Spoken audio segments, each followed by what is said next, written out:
आज हम पढ़ेंगे क्लास 11th का चैप्टर नंबर 1 संविधान क्यों और कैसे। तो पहले हम जान लेते हैं कि संविधान क्या है, आखिर संविधान होता क्या है। ठीक है, देखिए संविधान नियमों और कानूनों का वे लिखित दस्तावेज है जिसके द्वारा किसी देश का शासन चलाया जाता है। यानी कि समझो, किसी भी शासन व्यवस्था को चलाने के लिए जिन नियमों और कानूनों की आवश्यकता होती है, यानी जिनकी जरूरत होती है, वो क्या है, संविधान में लिखे गए हैं। ठीक है, तो क्या होता है, देश को चलाने के लिए जिन भी नियमों और कानूनों की आवश्यकता होती है वो क्या होते हैं, संविधान में लिखे हुए होते हैं। संविधान समझ गए आप? तो आप ये वाले डेफिनेशन याद कर सकते हो, बहुत इजी है कि संविधान नियमों और कानूनों का वह लिखित दस्तावेज है जिसके द्वारा क्या होता है, देश को चलाने के लिए यूज किया जाता है, यानी वो नियम और कानून जिसके देश को चलाया जाता है।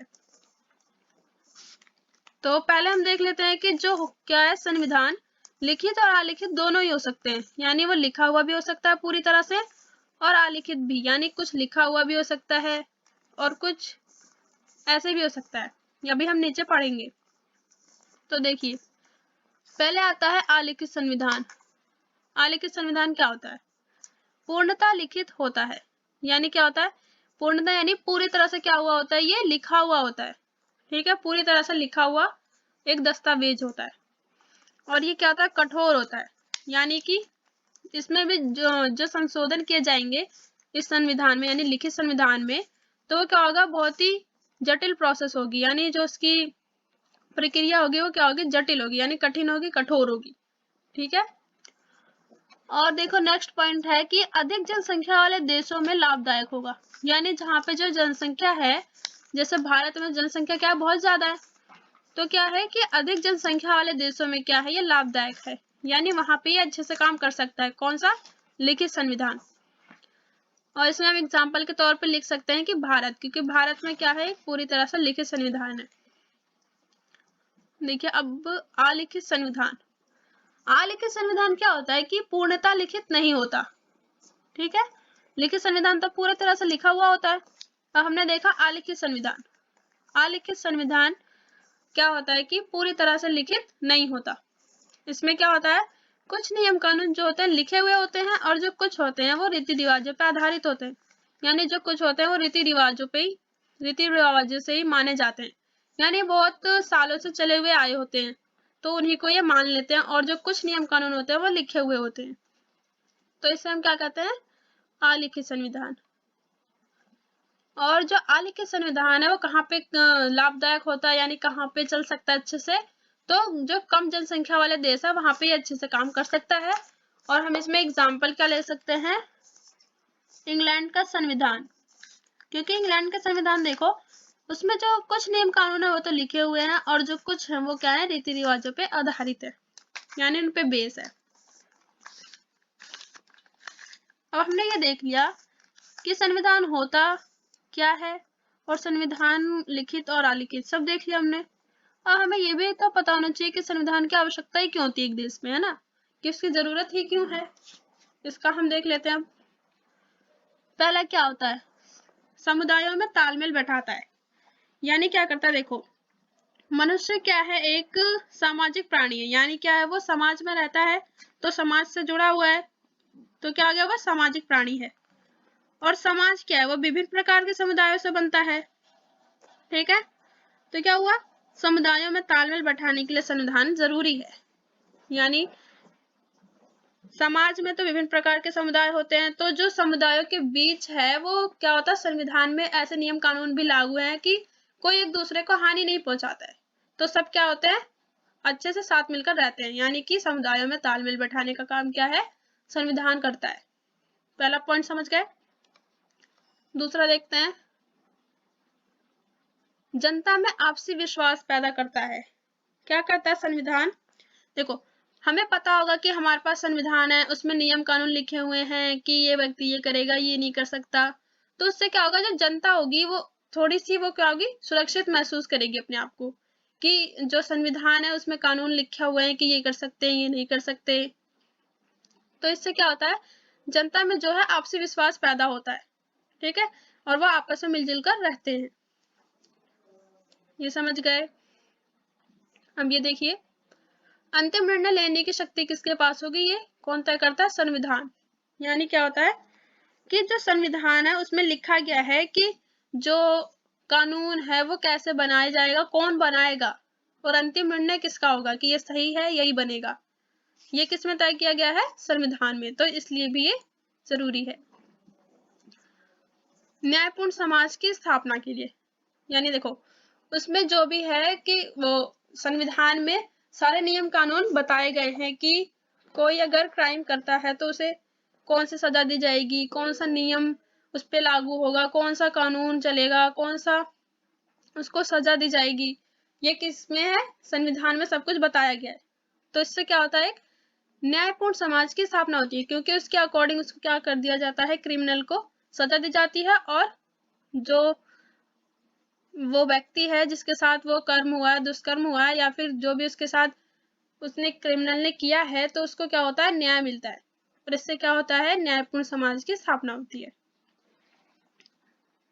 अगला क्या है, कानून व्यवस्था बनाए रखने के लिए। ठीक है, कानून व्यवस्था बनाए रखने के लिए तो जाहिर सी बात है कि उसमें नियम कानून लिखे हुए हैं, तो कानून व्यवस्था बनाने के लिए तो आवश्यक है। अब देखो, सरकार की शक्तियों के दुरुपयोग को रोकने के लिए, यानी जो सरकार है वो अपनी मनमर्जी ना करने लग जाए, यानी वो अपनी मनमर्जी अपने ढंग से काम करने लग जाए, अपना ही रुतबा दिखाने लग जाए, और जो क्या है एकदम तानाशाह बन जाए। ठीक है, ऐसा हो सकता है अगर संविधान ना हो तो।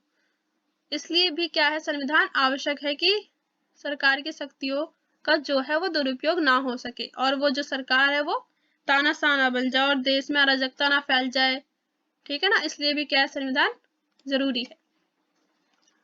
अब देखो, सरकार की शक्तियों की सीमाएं तय करना, यानी अभी मैंने आपको बताया कि सरकार ये काम कर सकती है, ये काम नहीं कर सकती, ये क्या कौन तय करता है, संविधान तय करता है, यानी उसकी सीमाएं हैं।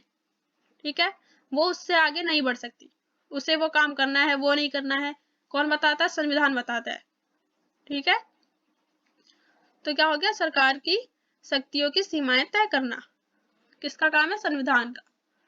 और ये देखो लास्ट पॉइंट बट सबसे इंपॉर्टेंट पॉइंट है, क्या है, राष्ट्र की बुनियादी पहचान हेतु, यानी जो संविधान है वो क्या होता है, राष्ट्र की बुनियादी पहचान होता है। यानी जो संविधान है उससे तो हमें पता चलेगा कि राष्ट्र कैसा है, यानी देश कैसा है। कहीं पे लोकतंत्र होता है, कहीं पे राजतंत्र होता है, तो ठीक है, तो क्या है, संविधान से हमें पता चलता है कि जो उसकी जनता है कैसी है, उन्हें क्या अधिकार है मिले, क्या कर्तव्य है उनके, है ना। तो ये क्या होता है कि राष्ट्र की बुनियादी पहचान के लिए भी संविधान क्या है, बहुत जरूरी है। ठीक है, अब हम समझ गए हैं कि संविधान क्या होता है और संविधान की आवश्यकता क्यों होती है। अब हमें क्या समझना है कि जो भारतीय संविधान है वो बना कैसे, यानी उसका निर्माण कैसे हुआ। ठीक है, अब देख लेते हैं।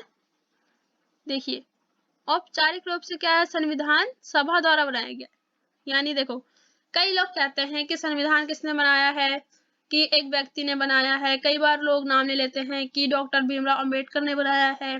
ठीक है, तो लेकिन हम ऐसा कह सकते हैं, लेकिन क्या है कि कोई अकेला व्यक्ति तो बना नहीं सकता इतने बड़े संविधान को। ठीक है, तो औपचारिक रूप से क्या है, संविधान एक सभा द्वारा बनाया गया है। ठीक है, आपको ये याद रखना है, क्योंकि देखो जो भीमराव अंबेडकर थे उन्होंने तो बताया था कि उसका मतलब एक रफ वो तैयार किया था कि संविधान ऐसा होगा, ये होगा, वो होगा। ठीक है, लेकिन बनाया किसके द्वारा गया था, संविधान सभा द्वारा, यानी इसमें बहुत सारे लोग थे। ठीक है, यह याद रखना आपको। अगला देखो, संविधान सभा की जो पहली बैठक हुई थी, यानी संविधान सभा की पहली बैठक, जो संविधान को बनाने के लिए सभा हुई थी, मीटिंग हुई थी, उसकी जो पहली बैठक है वो कब हुई, याद रखना 9 दिसंबर 1946 में। ठीक है, और इसके जो अस्थायी अध्यक्ष थे, ठीक है, कौन थे, डॉक्टर सच्चिदानंद सिन्हा, ये भी याद रखना है आपको। ठीक है, याद रखना है कौन थे, अस्थायी अध्यक्ष डॉक्टर सच्चिदानंद सिन्हा। और मैं यहाँ पे एक चीज लिखना भूल गई हूँ, मैं आपको बता देती हूँ वर्बली क्या होता है। देखो, पहली बैठक तो हुई 9 दिसंबर 1946 में, जिसके अस्थायी अध्यक्ष कौन थे? डॉक्टर सच्चिदानंद सिन्हा। लेकिन 11 दिसंबर 1946 को डॉक्टर राजेंद्र प्रसाद को क्या हुआ? संविधान सभा का स्थायी अध्यक्ष चुना गया। कब चुना गया? 11 दिसंबर 1946। और किसे चुना गया? डॉक्टर राजेंद्र प्रसाद। ठीक है, एक तो ये याद रखना है पूरा आपको, 9 दिसंबर से पूरा ये तक सच्चिदानंद सिन्हा, और जो मैंने अभी आपको बताया 11 दिसंबर 1946 को डॉक्टर राजेंद्र प्रसाद को चुना गया। क्या चुना गया? स्थायी अध्यक्ष संविधान सभा का। ये दोनों चीजें याद रखनी है आपको। ठीक है, अगला देखिए, आजादी के बाद क्या है? 14 अगस्त 1947 में पुनः बैठक हुई, यानी दोबारा से बैठक हुई। अब देखिए ये इंपॉर्टेंट है, यहाँ से नीचे का, संविधान सभा का चुनाव कैबिनेट मिशन के द्वारा प्रस्तावित योजना के अनुसार हुआ। यानी जो कैबिनेट मिशन थी उसने कुछ योजना बताई थी कि ऐसे ऐसे संविधान बनाया जाएगा, उसके द्वारा ही संविधान बनाया गया। अब देख लेते हैं हम संविधान सभा में कितने लोग थे, कहाँ से कौन था, है ना। तो देखो संविधान सभा में कुल कितने सदस्य थे? 389। टोटल कितने हुए? पूरी मतलब जो सभा थी उसमें टोटल सदस्य 389, याद रखना है आपको। ठीक है, सबको मिला के, कहीं से भी हो वो कोई, सबको मिला के कितने थे? 389। अब देखो ब्रिटिश प्रांतों से निर्वाचित सदस्य कितने थे? 292, यह भी याद रखना आपको। और जो चार थे वो क्या थे? चीफ कमिश्नरी क्षेत्र से थे। 292 जो थे वो कहाँ से थे? ब्रिटिश प्रांतों से थे। 4 जो थे वो क्या थे? चीफ कमिश्नरी क्षेत्र से थे। तो ये भी निर्वाचित क्षेत्र थे जो ये 4 थे। ठीक है, और जो ये थे 292 ये भी निर्वाचित क्षेत्र थे, निर्वाचित सदस्य थे, सॉरी। ठीक है, तो निर्वाचित सदस्य कुल कितने हो गए? तो हम 292 और 4 को जोड़ देंगे, कितने हो गए? कुल निर्वाचित सदस्य कितने हो गए? 296। इतना समझ आया आपको? टोटल सदस्य 389, निर्वाचित सदस्य कहाँ से? ब्रिटिश प्रांतों से 292, और 4 कहाँ से थे? चीफ कमिश्नरी क्षेत्र से। टोटल निर्वाचित सदस्य कितने हो गए? 296। ठीक है, आप देख लेते हैं पहले क्या होती थी? रियासतें थी ना, आपको पता होगा, जैसा आपने पढ़ा होगा पहले। देशी रियासतों से भी तो कुछ लोग थे, यानी कुछ सदस्य थे। वो कितने थे? 93। जो देशी रियासतों से थे वो कितने थे? 93 सदस्य। अब देखो इसमें क्या हुआ था कि जो मुस्लिम लीग थी उसने सभा को छोड़ दिया था। ठीक है, उसने मतलब उसका विरोध किया था एक तरीके से। तो मुस्लिम लीग ने जब संविधान सभा को छोड़ा तब सभा में 299 सदस्य रह गए। यानी देखो पहले कितने थे? पहले टोटल कितने थे? मुस्लिम लीग सबको मिला के कितने थे? 389। ठीक है, अब क्या हुआ? जब मुस्लिम लीग ने जो है संविधान सभा को छोड़ दिया तब कितने हुए टोटल सदस्य? 299। ये भी पूछ सकता है कि मुस्लिम लीग के संविधान सभा छोड़ने पे कितने सदस्य थे। ठीक है, अगर 1 नंबर का क्वेश्चन आया तो पूछ सकता है, तो आपको याद करना पड़ेगा 299,